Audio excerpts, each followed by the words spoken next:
Bismillah ar-Rahman ar-Rahim, salam alaikum wa rahmatullahi ta'ala wa barakatuhu. Bienvenue dans cette chaîne d'échange d'idées et de bavardage.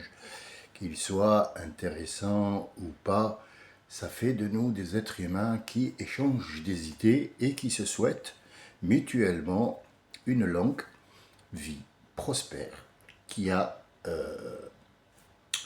un poids. Ce poids, c'est l'honneur d'exister, l'honneur d'appartenir au monde humain et ne pas faire partie de quelque chose qui ne sert à rien dans la vie. D'abord, je tiens à vous dire que je souhaite que la paix reste et demeure en vous et autour de vous et qu'elle vous protège, vous, votre progéniture et vos projets, qu'elles soient dans l'immédiat ou dans l'avenir, est de bon cœur. Cette chaîne est gratuite, sachez-le. C'est juste un échange. Je suis le seul à montrer ma petite bouille. Les autres m'écrivent et on s'échange. Nous n'avons rien d'un groupe politique ou un groupe social ou un groupe qui fait partie d'un but à atteindre. Non, nous ne faisons qu'échanger des informations tout simplement et je dirais pas tout bêtement. Et je me suis éloigné un petit peu de mes khawatir, on appelle ça, de mes khawatir. Al-khawatir en arabe littéraire, ça veut dire mon point de vue, ma compréhension sur quelque chose en connaissance des causes. Et pas quelqu'un qui parle de quelque chose qu'il ne connaît pas. Non, on parle de quelque chose qu'on connaît et on donne notre avis parce qu'on ne connaît jamais la chose à fond ou complète. Moi, je vois par exemple là dans les médias, dans les trucs, on vous présente quelqu'un qui a soi-disant de la valeur dans la société. Or, il n'en a pas. On vous présente quelqu'un qui connaît tout sur la chanson, qui connaît tout sur le théâtre, qui connaît tout sur l'histoire, qui connaît tout. Là, on lui dit, le spécialiste du Moyen-Orient, est-ce que vous parlez arabe, monsieur? Non. Qu'est-ce qui fait de toi un spécialiste? Ce sont les médias. Je vois aussi dans ces réseaux sociaux, qui sont y compris YouTube et compagnie, que tout le monde a eu son quart d'heure de gloire. Tout le monde est spécialiste dans quelque chose. Or, ça ne reste que des idées qui prolifèrent. Maintenant, ce que je voulais dire, c'est qu'on s'est éloigné des versets coraniques qui viennent confirmer une réalité dans la vie. Alors, est-ce que moi, je suis connaisseur à 100%? Non. Mais je vous dis, avec mon expérience, avec la recherche que j'ai faite, avec tout ce que nous avons étudié à l'école, en faisant la comparaison entre la vérité et ce qu'il y a, nous avons conclu que, bien, vu l'âge, je ne crois pas que je suis un petit péteur qui va venir raconter des histoires qu'il ne connaît pas. Vous savez, quand on va, par exemple, faire à l'école ou au lycée, quand on va faire une interrogation écrite, et quand on l'a fait, on sort. Alors les élèves, ils sont tous au même niveau, ils étudient tous la même chose, ils sont tous dans la même école avec le même professeur dans le but d'apprendre. Et quand on leur fait une interrogation, il y a toujours un petit connard ou une petite pétasse qui va vous faire comprendre que elle a tout compris et elle sait tout, elle dirige tout et elle a les 20 même le professeur, elle doit lui apprendre. Est-ce que ça existe? Mais il n'y a que ça qui existe. Et c'est pareil. Je vous parle du collège, mettez ça en République, en ce que vous voulez, vous allez voir que la plupart des gens donnent des conseils, donnent des leçons à d'autres gens, mais ils sont rien, absolument rien. Je vais vous donner un exemple sortant du collège, je vous le donne en concret, là, maintenant, là, tout de suite, maintenant. Alors, je ne fais pas de politique, c'est pas une chaîne qui fait de la politique ou quelque chose comme ça. Non, je discute avec des gens qui, à mon sens, et je ne les connais pas assez, on ne connaît jamais assez quelqu'un, je dis que ce sont des gens qui écoutent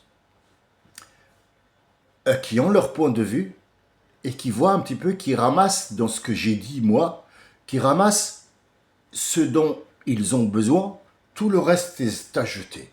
Tout le reste est à jeter. Mais ce qu'ils ramassent, c'est des choses importantes.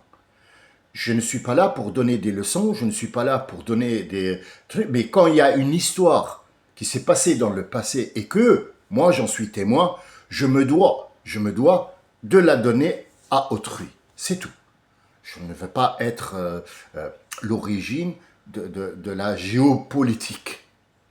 Ou là, l'histoire des religions, ou l'histoire de « Ah bah tiens, ça y est, il a apporté le Coran, ça y est, c'est bon, Monsieur Samy, il a tout... » Non, non, non, c'est pas ça du tout. Et celui qui pense comme ça, il est peut-être pour moi hors jeu. Hors jeu. Et ce qui m'a incité à parler comme ça, je vais vous le dire, j'y arrive. Pourquoi ? Nous partons du principe qu'il y a un verset coranique que je voudrais un petit peu décortiquer avec vous, et puis je donne mon point de vue. On est arrivé à parler de choses comme ça qui sont peut-être inutiles. Mais j'ai préféré en parler, leur consacrer une demi-heure pour que ceux qui m'écoutent, et ils sont au nombre de 15 ou 16 ou je ne sais pas combien, ou 20 ou 30, c'est un nombre dérisoire, mais même pas. Enfin, quand on dit oh, je connais 15 personnes dans le monde, c'est que franchement, tu connais personne. Et là, les 15 personnes, ils sont là, ils sont friands d'idées nouvelles. Ils sont friands d'une nouvelle vision qui peut les faire sortir de l'obscurité où ils étaient. Je vous donne l'exemple. Rotaillot, qui est Rotaillot ? Rotaillot est le ministre de l'Intérieur. D'accord. Ça, c'est sa fonction principale dans l'État, oui. Tout le monde le connaît, tout le monde, même à l'extérieur pour les gens politiques. Parfois, à Venise, tu lui dis Rotaillot, il te dit à tes souhaits. C'est qui ce truc-là ? Alors, politiquement, il est connu pour être le ministre. Mais il est connu aussi pour être le chef d'une opposition. Dites-moi, comment on peut être en même temps et accordé et en même temps révolutionnaire dans la même fonction.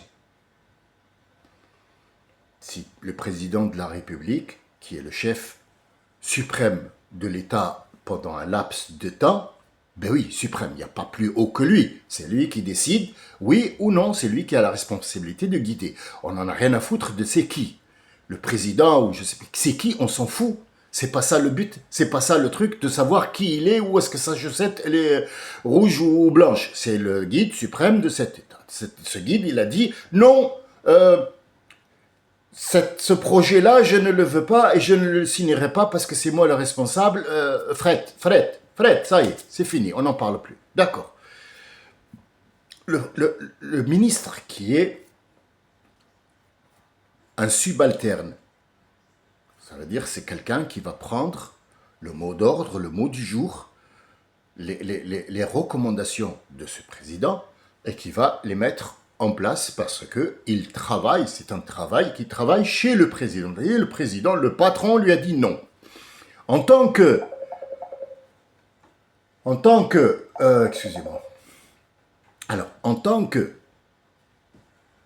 ministre de l'Intérieur, il se doit d'obéir. Mais en tant que adversaire politique, il va dire je suis contre. Dites-moi comment on fait. Comment on fait ? Et pourtant, c'est une réalité.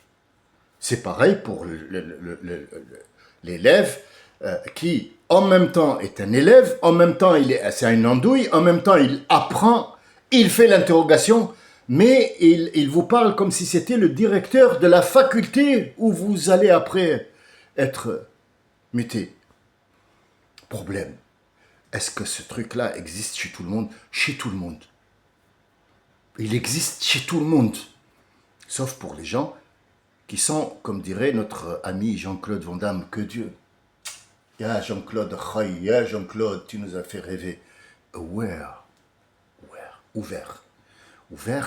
pour voir un petit peu ce qui se cache derrière une réalité, ce qui se cache derrière un mouvement, derrière tout ce qui peut exister, il y a toujours quelque chose derrière. Ce qui m'a poussé à parler comme ça aujourd'hui, c'est des commentaires. Bon, après, dans le privé, je reçois des tonnes de crachats. Je sais pas pourquoi.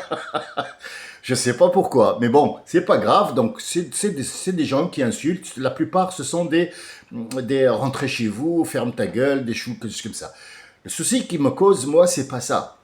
Ceux-là, je les efface tout de suite ou je les regarde même pas. De toute façon, je suis pas une chaîne qui a du succès dans le pays et malheureusement.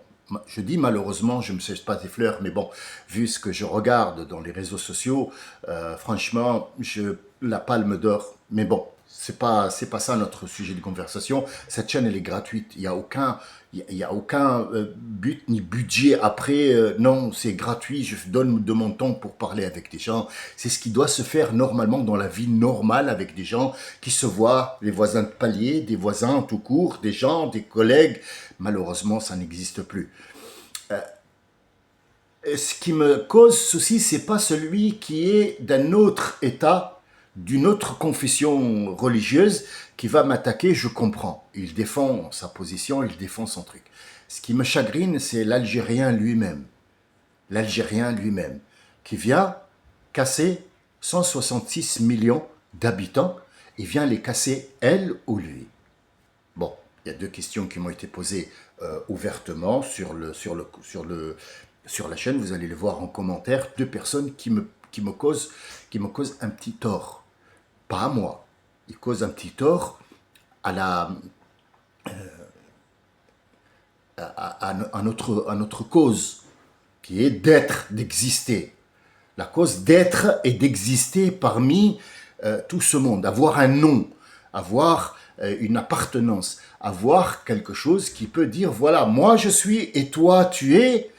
Ceux d'entre nous qui ont migré vers cette France et qui sont restés ici te disent clairement, quand moi je dis que l'Algérie était un pays puissant, lui, il est algérien de cœur. Bon, il est français peut-être par ses enfants, mais lui, il est toujours avec une carte résident ou français, peu importe, de papier, on s'en fout. Moi, je suis né ici, je connais que la France. Bon, j'ai un petit accent parce que mes parents, c'est tout à fait normal, mais je me sens français et je sens que ce pays-là, c'est le mien. C'est là où je suis né, c'est là où j'ai ouvert les yeux, j'ai grandi, j'ai regardé. Il y a des pour, il y a des contre, il y a des hauts, il y a des bas, c'est tout à fait normal. Dans n'importe quel pays se trouve cette situation, cette chose-là. Mais disons qu'il y a un pays de cœur de mon grand-père, de mon arrière-grand-père. On dit que, ah oui, mais je suis comme ça. Adriana Carambeu, Karl Lagerfeld n'a jamais enlevé son accent. La femme de Serge Gainsbourg n'a jamais enlevé son... Pourquoi? Enfin, c'est des célébrités que tout le monde connaît, c'est pour ça que j'en parle. Pourquoi ils sont français, mais Karl Lagerfeld n'a jamais enlevé son accent? Et pourtant, on peut. Jim Birkin aussi n'a jamais... et pourtant, et elle est fière d'être anglaise d'origine, l'autre il est fier d'être allemand d'origine, l'autre elle est fière d'être des pays de l'Est et elle n'enlèvera jamais son accent parce qu'elle te dit, moi je suis, et c'est mon pays, mais la Russie t'a fait que du mal, les pays de l'Est t'ont fait, non mais moi je suis française, mais moi c'est mon pays de cœur, enfin c'est toujours le pays de cœur, même le gros connard, là, le gros, l'homme orangé qui chie sur le monde, te dit, mon grand-père est allemand. Pourquoi moi, je dirais pas que mes ancêtres sont des Algériens? Qu'est-ce qui me laisse? Donne-moi une bonne raison pour que je dise, je les aime. Pourquoi? Donc, ce qui me cause tort, c'est pas celui qui n'est pas d'origine algérienne et qui attaque les Algériens parce que on lui a mis une idée dans la tête ou quoi que ce soit. Il ne connaît pas les réalités. Il n'a que les informations qu'on lui donne à la télé. Donc, pour lui, Algérien est égal terroriste, est égal clochard, est égal tueur. Mais les Algériens et les Tunisiens remplissent quand même tous les hôpitaux de France. Bizarre. Être le ministre de l'Intérieur, et en même temps être le chef de l'opposition. C'est quand même bizarre, cette histoire. C'est- Ça rentre pas dans la tête, mais ils ont fait en sorte que ça rentre. Donc, je ne vois pas pourquoi, moi, je serais pas fier du pays de ma maman. Pourquoi? Qu'est-ce qui m'en empêche? Qui? Qui ou quoi? C'est pareil. Qui ou quoi? Quand je dis que Israël a peur, il y a une femme qui n'était pas d'accord. Elle m'a dit, vous croyez, vous exagérez pas un petit peu, mais toi, sur quelle base? Moi, je te donne les bases. Donne-moi une seule, guerre ou une seule bataille qu'a mené l'Amérique et les Juifs, parce qu'on ne dit pas Israël, ça fait depuis les 45 qu'elle existe. Il n'y a jamais eu d'Israël avant. Pourquoi elle s'appelle Israël et pourquoi elle n'a pas été, par exemple, l'État hébreu? Pourquoi? Mais parce qu'il y a toute une histoire derrière que tu ne connais pas. Et quand on ne connaît pas quelque chose, peut-être qu'on ferait mieux de se taire et aller chercher des vérités. Qui est Israël? Israël, c'est le nom de David. Dieu l'a nommé Israël. Il s'appelle Israël. David. Yacoub, le fils d'Ibrahim. Ibrahim, son fils s'appelle Yacoub, Jacob, Jacob, et il s'appelle Israël. C'est pas pour rien qu'elle s'appelle Israël. Ça veut dire que nous sommes retournés au point de départ et nous allons prendre les choses au point de départ à effacer tout le reste. C'est tout. Si tu connais pas ça, c'est tout à fait normal que tu vas dire ouais, il parle de l'Algérie comme c'est si, il n'y a pas que l'Algérie. Il n'y a pas que l'Algérie. Chère madame, et qu'on s'appelle Fatima, c'est forcément, on ne peut pas s'appeler Fatima quand on est, par exemple, la fille de Marine Le Pen. On ne peut pas s'appeler Fatima. Je pense pas, tu vois. Fatima, ça ne peut venir que ou algérien, tunisien, marocain, enfin nord-africain, Fatima. Ou alors musulmane quelque part à un certain moment. D'accord? Donc en fait, si tu es Fatima et que tu dis que l'Algérie ou Israël, c'est détrompe-toi parce que il n'y a aucune bataille qu'elle a entamée, aucun voisin qu'elle a attaqué sans le soutien d'États comme par exemple l'Amérique qui lui a fourni des armes et qui a tapé sur les autres. Attention, laissez-la taper, ne lui dites rien, moi je vais lui parler, c'est comme ça que ça s'est passé. Regarde, depuis 45, depuis qu'on les a mis près de Gaza, ils ont pris toute la Palestine et ils attaquent Gaza. C'est l'histoire, c'est pas moi. Moi, je suis plus bête que mes pieds. Moi, honnêtement, je parle juste. Peut-être que je connais quelques petites informations, mais apparemment, si tu parles comme ça, c'est que tu détruis d'abord ta famille, la famille de tes ancêtres, tu es en train de la détruire. Deuxièmement, tu donnes aucun répit au tien pour dire, voilà, nous, on existe. Voilà, on est là. Ça, c'est une chose. Deuxièmement, vaut mieux toujours honorer ses frères et ses sœurs. Même s'ils ont des défauts, tout le monde en a. Tout le monde en a. Ne les vois pas comme étant un état supérieur. Ils ne sont pas supérieurs à rien du tout.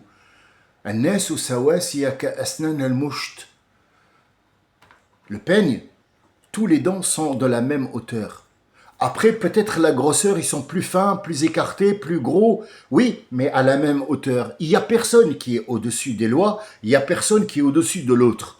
Si tu as tes connaissances, si tu es forte en quelque chose, il y a quelqu'un d'autre qui, que toi, tu estimes qui est plus bas que toi. Il est plus haut que toi dans son domaine à lui. Ce qui fait qu'on a une certaine cadence qu'on doit suivre. Toi, tu excèdes dans ton domaine, moi j'excède dans mon domaine, et là on se rejoint quelque part, tout le monde est nu dans les bains.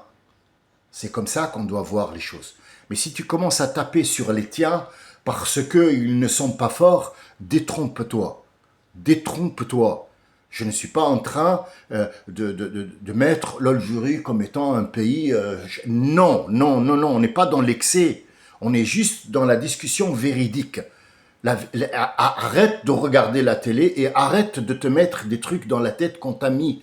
Ah bah tiens, ça et ça, regarde, l'Amérique, elle est bâtie sur quoi? Donne-moi juste une seule bataille, pas guerre, une seule bataille où l'Amérique est sortie gagnante, avec honneur. Donne-moi, à partir du Vietnam et avant les Indiens d'Amérique et l'esclavage, donne-moi une seule chose, bonne chose que l'Amérique a fait avec honneur, il n'y en a pas. Jusqu'à la dernière des 11 septembre, le 11 septembre, ça a été fait par eux et non pas par Ben Laden. Qui est Ben Laden pour faire une opération comme ça avec un pays qui est hyper aware dans l'information et dans l'espionnage? Réfléchis un peu. Quand un État aussi puissant soit-il qu'on veut nous faire croire, et qui dit « Nous avons dans l'avion qui a été écrasé dans les deux tours », écoute bien, ça c'est de l'histoire que tu trouveras sur Internet, c'est pas un truc que moi je rapporte, c'est un truc qui atteint n'importe quel idiot dans la vie qui entend quelque chose comme c'est ce que je vais vous dire maintenant, va se poser des questions quand même. On va se poser des questions. Les deux avions ont percuté les tours, tout le monde a vu ça enregistré, cette caméra qui était positionnée là, on ne sait pas qui l'a positionnée, est-ce qu'il était au courant que ça allait, pourquoi ça a été filmé là-bas. Allez, un téléphone, il court dans tous les sens le 11 septembre 2001, et encore, les téléphones, ils n'étaient pas très... on n'était pas encore au top des iPhones. Écoute, 2001, c'était quand même l'arrivée du téléphone Motorola et compagnie. On commençait à avoir des téléphones qui avaient une belle image. Mais les pixels, ils n'étaient pas terribles. Demande à qui tu veux, regarde voir l'histoire des téléphones. Tu verras en 98, Free fait son apparition et elle commence à dégrouper. Si tu sais pas ce que ça veut dire dégrouper, moi je t'informe. On était encore en train d'installer les premières fibres au monde. Et les fibres, c'était pas comme celles d'aujourd'hui, ils ont été changés. La première fibre, il y avait encore du cuivre. Le but, c'est d'enlever ce cuivre et mettre un autre système qui va accélérer cette connexion qui avait à l'époque un débit pas très... ne me dis pas que le gars qui avait positionné sa caméra des quatre côtés pour enregistrer l'avion qui reviens sur Internet et demande des images du 11 septembre. Tu vas voir que c'est pas normal. Et dans tout ce faillu-là, dans tout ce truc-là, dans ce barbement, ces trucs qui se vendraient, ils ont trouvé un barbu avec une carte d'identité et un jeu de cartes en arabe. Moi, quand tu me racontes une histoire comme ça, j'ai quand même le trou, l'anus, qui fait comme ça. Parce que c'est une histoire suppositoire pour moi. Après, moi, je suis vulgaire quand je parle, je suis désolé, mais c'est la seule image que je peux te donner. Tu trouves un jeu de cartes, quelqu'un qui va se faire exploser dans une opération terroriste et machin truc, qui prend un jeu de cartes pour jouer dans l'avion. Oh putain.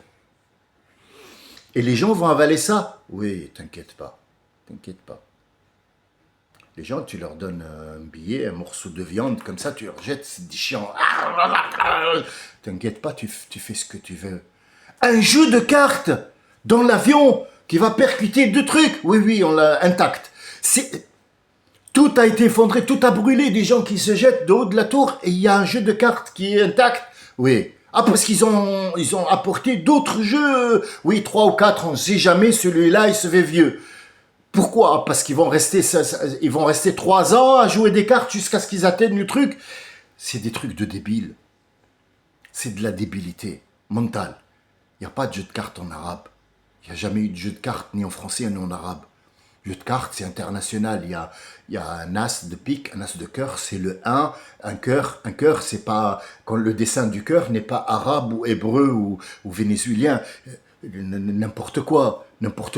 Ça veut dire que madame, si vous positionnez sur des idées qu'on vous a données toutes prêtes à la télévision, détrompez-vous, il y a un problème quelque part qu'il faut admettre. Deuxièmement, si vous me démentissez moi, qui n'est rien, je vous apporte une histoire, comme quoi les Algériens, c'est un peuple guerrier, j'ai rien inventé.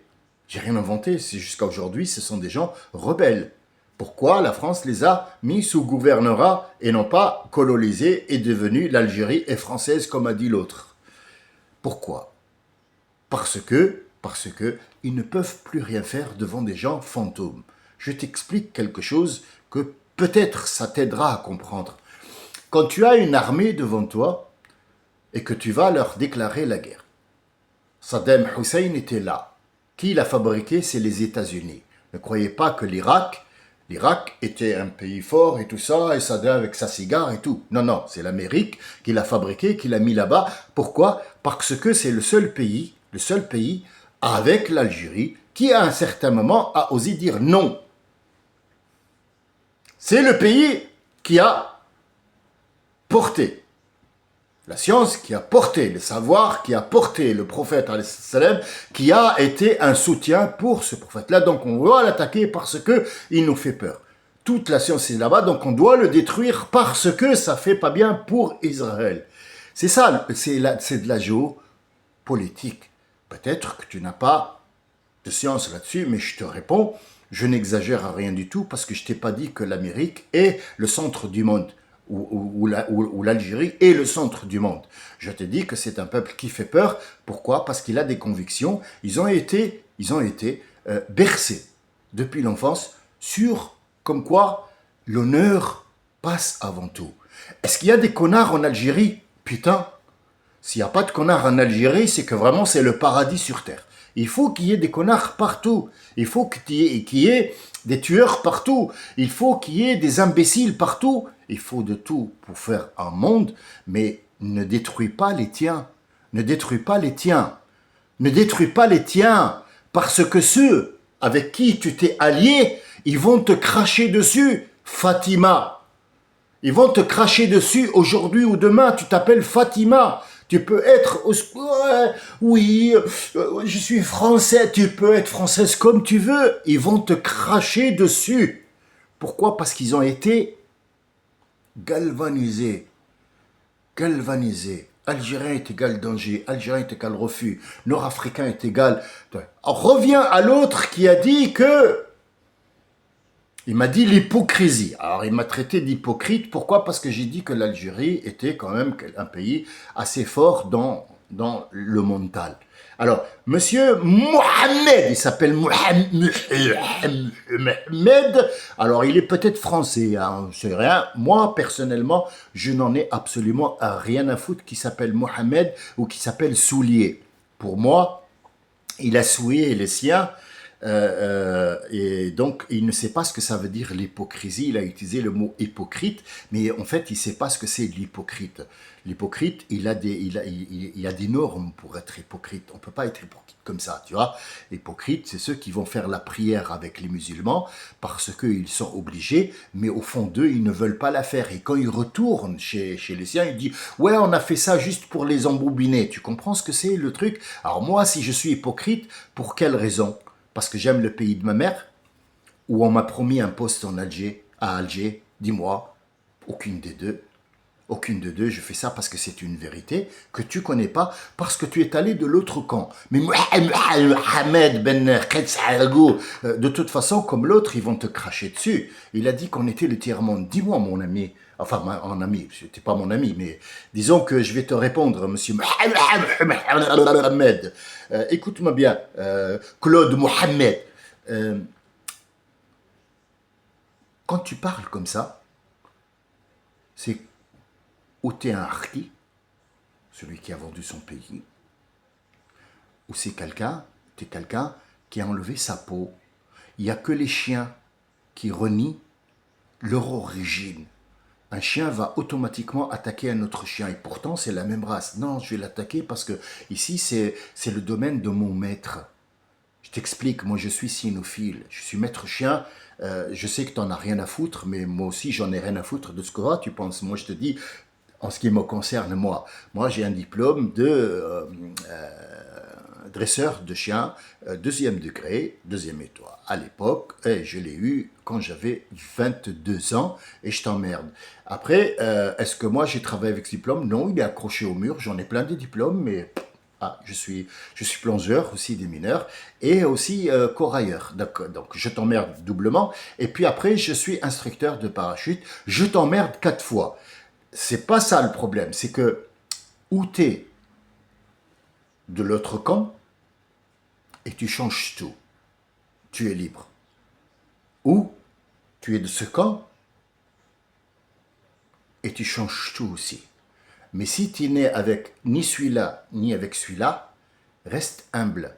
N'insulte pas les gens. Ne te mets pas dans une situation où on va te cracher dessus. Parce que c'est simple, on passe du crachat au pipi debout. Donc en fait, tu vas te souiller pour rien. Parce que t'es con. T'es très con. Qu'est-ce qu'un tiers-monde? Un tiers-monde dans ta tête et dans la tête des gens, un tiers-monde, ça veut dire le monde d'en bas. Donne-moi un monde d'en haut. Est-ce que l'Amérique est un monde d'en haut? Pourquoi? Parce qu'elle a fabriqué des voitures? Mais t'es con. Parce que, en fait, celui qui fabrique devient automatiquement un monde supérieur. Le tiers-monde, c'est pas une histoire de supérieur. Ce sont les gens qui se sont donné les moyens et le truc pour un savoir et ils l'ont mis en place. Et donc les autres pays ne l'ont pas encore. C'est pas qu'ils sont inférieurs, c'est qu'ils l'ont pas encore ou ils ont été privés de le faire parce qu'il y a un pouvoir dans l'État qui dit que ce grand Amérique va empêcher les autres de faire parce que ils doivent rester à leur service. C'est pas qu'ils sont du tiers-monde. Non, le monde a été divisé par 3. Un tiers qui a la bombe, qui a les moyens, qui a la fabrication, qui a le monopole des choses parce que il a l'épée et qu'il va tuer n'importe qui, n'importe endroit et les autres sont leurs alliés. Il y a le deuxième monde qui sont les alliés des mondes qui ont l'épée et qui peut être l'allié de celui qui est fort pour taper celui qui n'a pas encore cette bombe, qui n'a pas encore cette arme, qui n'a pas. Mais les êtres humains sont pareils, oui. La plupart des gens qui travaillent dans la bombe nucléaire, dans le truc, dans l'hospitalisation, maintenant ils sont un petit peu partout, ils sont algériens, ils sont tunisiens, ils sont marocains, ils sont maliens, c'est des gens qui sont compétents, qui ont une cervelle qui est plus grande que la moyenne et qui sont en train de travailler pour quelqu'un. On s'en fout qu'il soit américain, New Jersey ou ce que australien, on n'en a rien à foutre, ce sont des gens qui ont des compétences. Nous avons les compétences nécessaires. Moi, j'étais jeune, j'avais 17 ans, 17-16 ans, je voulais fabriquer une voiture électrique. C'était Bourguiba à l'époque. Bourguiba était le chef suprême des armées et le papa des Tunisiens l'appelait comme ça parce que c'était lui le dictateur mis en place par le peuple en tant que dictateur. C'est le seul dictateur qui n'a pas pris le pouvoir de force, mais c'est le peuple qui l'a mis parce qu'ils ont choisi entre la France et un dirigeant qui soit nommé à vie, ils ont choisi un président qui soit nommé à vie, qui était Bourguiba. Jusqu'à aujourd'hui, la technique bourguibienne est étudiée à Harvard, c'est la politique bourguibienne.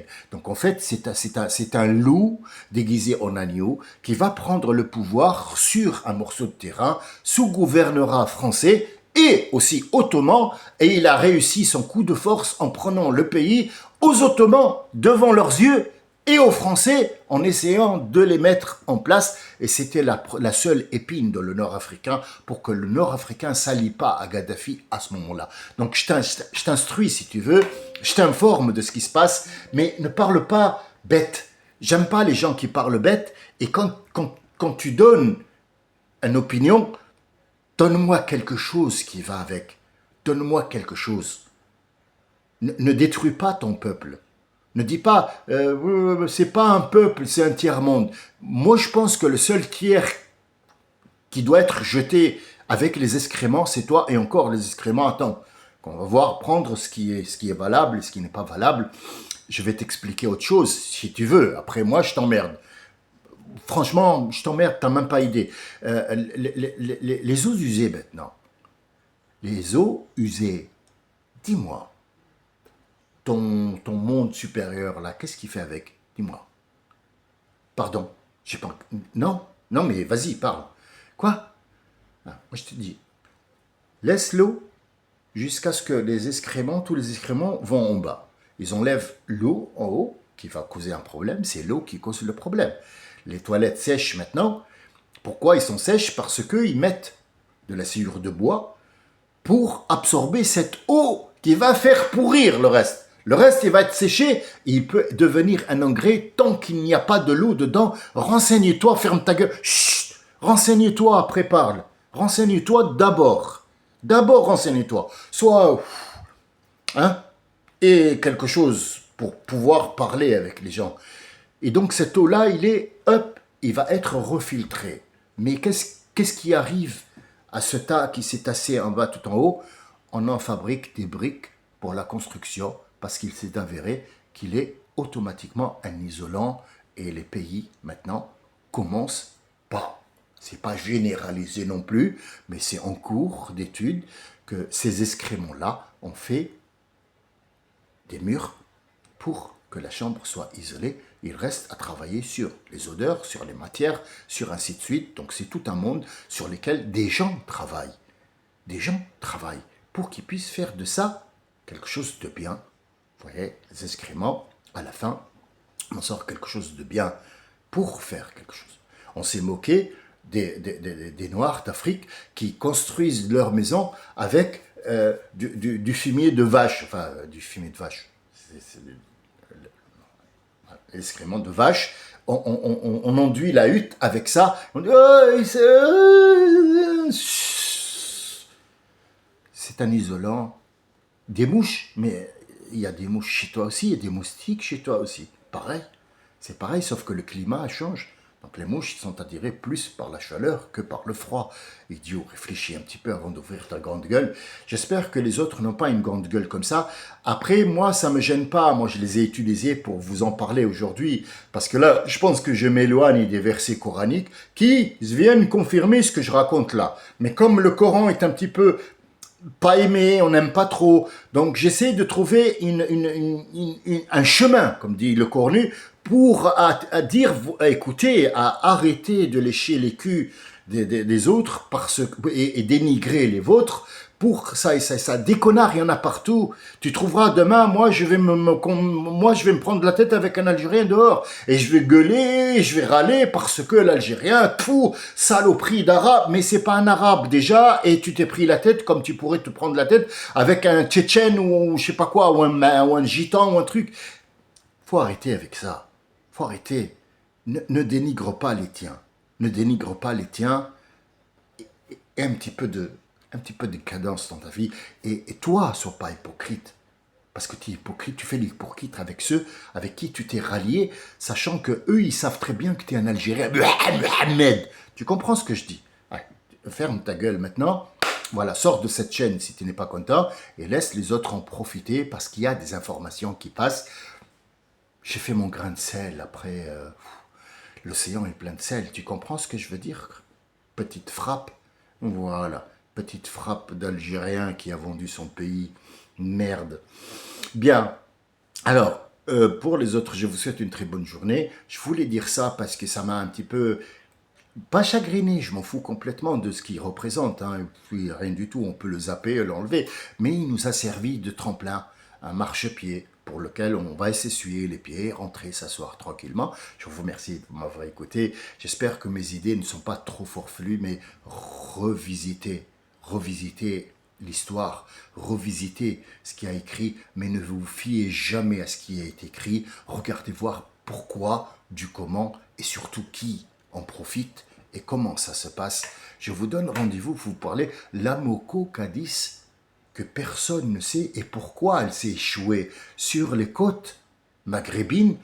Pourquoi ce pétrolier est venu bousiller la mer Méditerranée, qui l'a bousillé et comment ça se fait qu'un pétrolier en mer Méditerranée, c'est pas un océan, qui coule comme ça pour pourrir les côtes et pourquoi? Le pourquoi du comment, c'est ce que vous ne savez pas. C'est ce qui est caché derrière l'histoire. Et comme dirait Ibn Zaydoun, l'histoire en elle-même, ce n'est qu'un rapport de faits. Mais quand on creuse dedans, quand on creuse dedans, il y a des enquêtes qui s'ouvrent. Je vous remercie. Je vous souhaite l'ouverture dans votre vie, dans votre journée. On se donne rendez-vous bientôt pour d'autres khawatir. Je vous ai dit ce que c'était khawatir. Salam alaikum wa rahmatullahi wa barakatuh.